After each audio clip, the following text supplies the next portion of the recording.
The question as it relates to who is the shooter is 20-year-old Phoenix Ikner, and he's the son of a Leon County Sheriff deputy. We now know the name of the suspect who opened fire on the Florida State University campus. 2 people are dead, 6 people are injured, and the suspect is also in the hospital after being shot by responding campus police. We're good. Oh my gosh. What the hell? But we saw people downstairs running from back.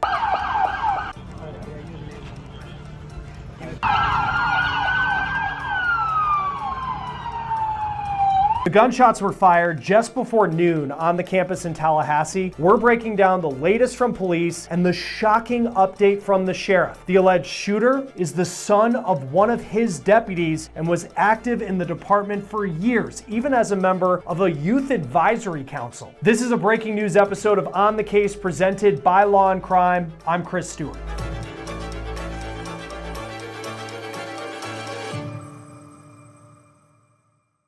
We just had a major update from law enforcement in Florida about the shooting that happened on the campus of Florida State University today. The campus police, Tallahassee police, the Leon County Sheriff, and the FBI all just gave a news conference. We know that at 11:50 this morning, shots were fired on the campus of Florida State. An alert was put out on social media for people to seek shelter. Here's video of people evacuating from the area where all of this took place. People were in lockdown for hours on campus. The shooting happened, as you look at this map, on the north side of campus around the student union. You think of a student union on a busy college campus, it's typically a place where a lot of people are during a busy day of the week. That was the situation when these gunshots were fired. Now we know at this point that 2 people have lost their lives. 5 people at this point are in the hospital, but a total of 6 people, according to law enforcement, are injured. Now, law enforcement would not go more into detail about the victims, but we do know that the 2 people who were killed, they were not students at FSU. Police say they confronted the shooter and, in their words, neutralized the threat. Now, when you hear that, you might associate that word with killing the suspect, but police say he is still alive. He was arrested and he is currently in the hospital. At the time of this recording, we don't know the shooter's condition, but we do know that police say when they tried to talk to him, he invoked his right not to talk. The Leon County Sheriff identified the shooter as 20-year-old Florida State student Phoenix Ikner, and Phoenix is the son of a Leon County Sheriff's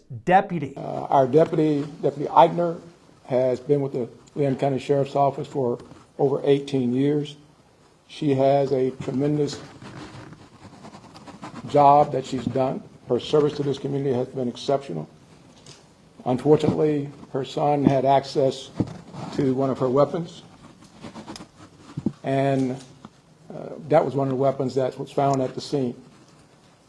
And we are continuing that investigation into how that weapon was used and what other weapons perhaps he may have had access to. The alleged shooter was also a long-standing member of the Leon County Sheriff's Office Citizen Advisory or Youth Advisory Council. So he has been steeped in the Leon County Sheriff's Office family, engaged in a number of training programs that we have. So it's not a surprise to us that he had access to weapons. This event is tragic in more ways than you people in the audience could ever fathom from a law enforcement perspective. But I will tell you this, we will make sure that we do everything we can to prosecute and make sure that we send a message to folks that this will never be tolerated here in Leon County, and I dare say across this state and across this nation. Thank you. Police say one of the weapons that Ikner had belonged to his mom, but it was not her duty weapon. We found Ikner's name in this 2021 announcement as a member of the department's Youth Advisory Council. You can see his name right here. The council, according to this press release, advises the sheriff, reaches out to other teens about opportunities, and listens to suggestions on how the sheriff's office can improve with local youth. Police say this is a very active investigation. Right now, we know that at least 8 FSU buildings are closed and considered part of the crime scene. Classes are canceled for the rest of the week at FSU, and home games for Florida State sporting events, those have all been canceled through Sunday. Situations like this have become all too common, and you just think of the nightmare, not just for the students on campus, the fear they have, many of them locked down for multiple hours on campus today, but also the parents of students who live far away from Tallahassee, who were waiting for information to come in about what was going on and whether their students were safe. This is what one mom said on TikTok. I just got off the phone with my daughter, who was barricaded behind a door in the Department of Psychology building at FSU for 2 hours. Her and like 50 classmates were let out by the SWAT team. And I have no idea. I have so many text messages and DMs and calls. I have no idea how many shooters there were. I have no idea how many victims. I'm just so overabundantly grateful that she's okay. And just praying so hard for any parent whose child isn't. I'm so sorry. The Tallahassee police say they will be leading this investigation. It is one that the chief of police says is very active. And there is that one piece of evidence that we know about, at least at this point, even though the suspect doesn't appear to be cooperating with law enforcement as they are in the hospital. But we do know, according to police, that the suspect had a shotgun, but also a handgun that belonged to his mom, who is that Leon County Sheriff's deputy. This is what police had to say about that. It was a handgun. What kind of handgun? I don't know what type of handgun that was. It was probably a 40. I don't know. Yeah. Chief, I heard a report that a shotgun was also recovered on campus. Was that used in the shooting? We do know that he had a shotgun with him. We have not confirmed anyone was shot with a shotgun at this point.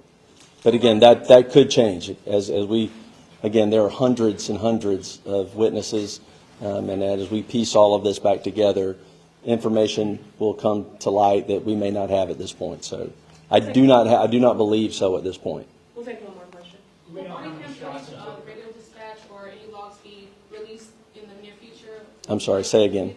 Will there be any body cam footage or radio dispatch logs or incident reports being released anytime soon? We will work with the state attorney's office, which we always do, in pulling together all the information, all the investigative evidence from this case.